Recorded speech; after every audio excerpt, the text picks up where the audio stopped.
Police സ്റ്റേഷനിൽ പരാതി കൊടുത്ത വൈരാഗ്യത്താൽ ആക്രമണം. 5 വധശ്രമ കേസടക്കം നിരവധി ക്രിമിനൽ കേസിലെ പ്രതി അഖിൽ റിമാൻഡിൽ.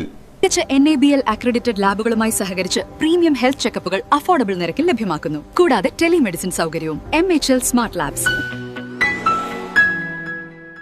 കൂളിമുട്ടം ഭജനമഠം സ്വദേശി ഇളയരാംപുരയ്ക്കൽ വീട്ടിൽ പ്രശോഭിനെ ഇടിവള കൊണ്ട് ആക്രമിച്ച് പരിക്കേൽപ്പിച്ച കേസിലെ പ്രതി കൂളിമുട്ടം ഭജനമഠം സ്വദേശി കൂരമ്പുരയ്ക്കൽ വീട്ടിൽ അഖിലിനെയാണ് തൃശൂർ റൂറൽ പോലീസ് അറസ്റ്റ് ചെയ്തത്.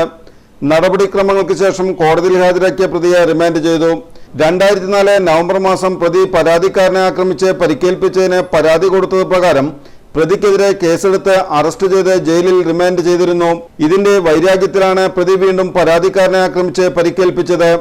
അഖിൽ മതിലകം കയ്പമംഗലം പോലീസ് സ്റ്റേഷൻ പരിധിയിലായി 5 വധശ്രമ കേസിലും 2 അടിപിടി കേസിലുമടക്കം 7 ക്രിമിനൽ കേസിലെ പ്രതിയാണ്.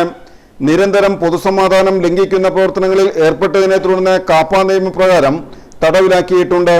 Mathilakam police station SI Pradeep, grade senior CPOമാരായ ബോബി തങ്കച്ചൻ, KB സനീഷ്, CPOമാരായ ബബീഷ്, രാഗിൻ എന്നിവരാണ് പ്രതിയെ അറസ്റ്റ് ചെയ്തത്.